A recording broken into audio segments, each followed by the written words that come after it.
Hello everyone, I'm Jack Fisher and welcome to my world. And for football fans, as well as sports fans in general, few events are as big a spectacle as the Super Bowl. The NFL season might be a 4-month grind full of big games, major upsets, and dramatic subplots among teams and players, but the goal for every team is the same: win the Super Bowl. It's the ultimate goal of every player going back to their Pop Warner days. Only a handful of players ever even get the chance, and even fewer are successful in hoisting the famous Lombardi Trophy. But beyond the spirit of the game, the Super Bowl has transcended the sport of American football. It is very much a global cultural spectacle. It shows every year in the massive ratings it garners. It's usually a given that the highest rated TV broadcast of any year will be the Super Bowl. It also shows in the elaborate commercials that often play during the game, often becoming spectacles in and of themselves. And for me personally, watching the Super Bowl is a big reason why I love sports so much. It hasn't just shaped my love of football, it's an annual experience that I've come to treasure. Some of my earliest memories involve me watching sports with my dad, and even at a young age, I knew the Super Bowl was a big deal. Friends and family would often come over. We'd have these big, elaborate setups of food and drinks, and pretty much our entire evening revolved around gathering around our undersized living room and watching the game. Even when I didn't understand the particulars of football, I still found it so engaging and fun.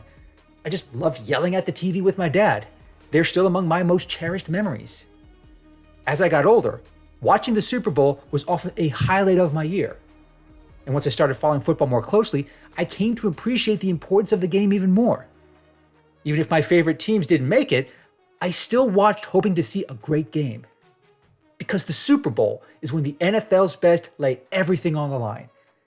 There really is no holding back. There's no strategizing for the next week. It's just one team's best against another team's best. And stakes like that have given us plenty of amazing games over the years. And some of those games I remember more fondly than others. I still remember the outcome of Super Bowl XXV. That game between the Buffalo Bills and the New York Giants came down to a final field goal, but kicker Scott Norwood missed it wide right, resulting in the first of 4 heartbreaking Super Bowl losses for the Buffalo Bills. In other years, the game wasn't quite as dramatic. I actually remember most of my family losing interest in Super Bowl XXIX because it was pretty much over by halftime. The San Francisco 49ers that year were just so dominant, the San Diego Chargers really didn't stand a chance. Super Bowl XXXVII was also not particularly close. The Tampa Bay Buccaneers that year had so much momentum, especially after beating the Eagles in the NFC Championship game. They didn't just crush the Oakland Raiders 48-21. There was no point in that game where you thought the Raiders were going to keep up. Other Super Bowls weren't blowouts, but they still lacked drama.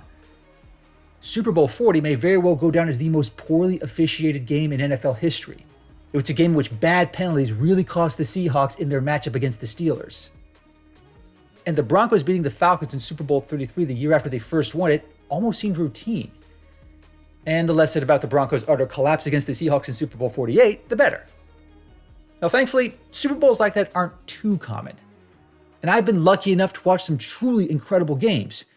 From the multiple Super Bowls that Adam Vinatieri won for the Patriots with last-second field goals, to Peyton Manning winning his first Super Bowl with the Colts in Super Bowl XLI, to the Rams beating the Titans in Super Bowl XXXIV as the greatest show on turf. You just never know how a Super Bowl is going to play out until the game starts. Now, not every game can live up to the hype, but of all the Super Bowls I've watched over the course of my life, one in particular does stand out. And as of the making of this video, it remains my favorite Super Bowl to date. And that amazing spectacle of a game was Super Bowl XLII between the New York Giants and the New England Patriots. Now, if you're a Patriots fan, I apologize for bringing up what I imagine is a painful memory. But even if you didn't like the outcome, it's hard to deny that, in terms of pure football, this was an incredible game. And a big part of what made the game so special was how the season that led up to it played out. Because for the first time since 1972, a team had gone undefeated in the regular season. The New England Patriots that year were just on another level. Quarterback Tom Brady was at his absolute best, and receiver Randy Moss had the best season of his Hall of Fame career. Now, even if you hated the Patriots, it was impossible to ignore how dominant they were over the course of that season. They routinely went into games as heavy favorites, and it wasn't uncommon for them to run up the score. And by the end of the season, they had set new records for touchdowns, points scored, and point differential. I too remember watching numerous Patriots games throughout that season. It often looked like they were playing against another team's practice squad. It was truly hard to believe that this kind of domination was even possible in the modern NFL era. By contrast, the New York Giants didn't even win their division that year, going 10-6. And at times, it looked like quarterback Eli Manning had hit his ceiling. He was just never going to match the success of his older brother Peyton, let alone play in a Super Bowl. And when the playoffs started that year, the Giants were the last team I wanted to see make it. I just thought they would get crushed by the Patriots more than any other team. So, when they upset the Green Bay Packers in the NFC Championship game, I was disappointed, but I still had every intention of watching Super Bowl XLII, just hoping the Patriots wouldn't run away with it. I actually ended up watching the game by myself that year. I was living on my own at the time, and it was only the second Super Bowl in which I wouldn't be able to watch the game with my dad or my family. So I was still getting used to that. Now, I didn't do anything too elaborate. I just ordered an extra large pizza, bought some drinks, and got some snacks. And right around kickoff, I sat down in front of a cheap, undersized TV to watch the game. It might not have been the most elaborate setup, but I was ready for a game, hoping it would be worth watching. And by the grace of the football gods, it was definitely a game for the ages. I remember being very surprised at how well the Giants limited the Patriots' offense, something that no team had done all season. By halftime, I was genuinely shocked at the score. I could not believe the Patriots had been held to just 7 points. And even though the Giants had only scored 3, you got the sense that they had the momentum going into the second half. And that second half is what cemented Super Bowl XLII as my favorite. Now, you could tell both teams were fighting hard. The Giants played their absolute best on defense, managing to pressure and sack Tom Brady more than he had ever experienced at any point that season. And once I saw him take that sack by Michael Strahan, I sensed that Brady was genuinely shaken. But, true to form, Brady managed to drive the offense down in the fourth quarter of the game to take the lead. And at that point, the score was 14-10 Patriots. And there was less than 4 minutes to go. The Giants only had time for one more drive. And that ultimately set the stage for what is still the most exciting 4 minutes of football I have ever watched. I actually set aside my drinks and snacks for that entire drive. I just sat leaning forward in my chair, watching my TV intently, fixated on what was unfolding before me. And until that point, I never even entertained the notion that the Giants could beat the Patriots. But from the moment that drive began, it suddenly felt like a real possibility. And make no mistake, the Patriots had chances to end the game right then and there. They didn't stop running back Brandon Jacobs on a fourth down run, and cornerback Asante Samuels dropped what would have been a game-clinching interception. But it was the famous helmet catch by David Tyree that got me the most excited.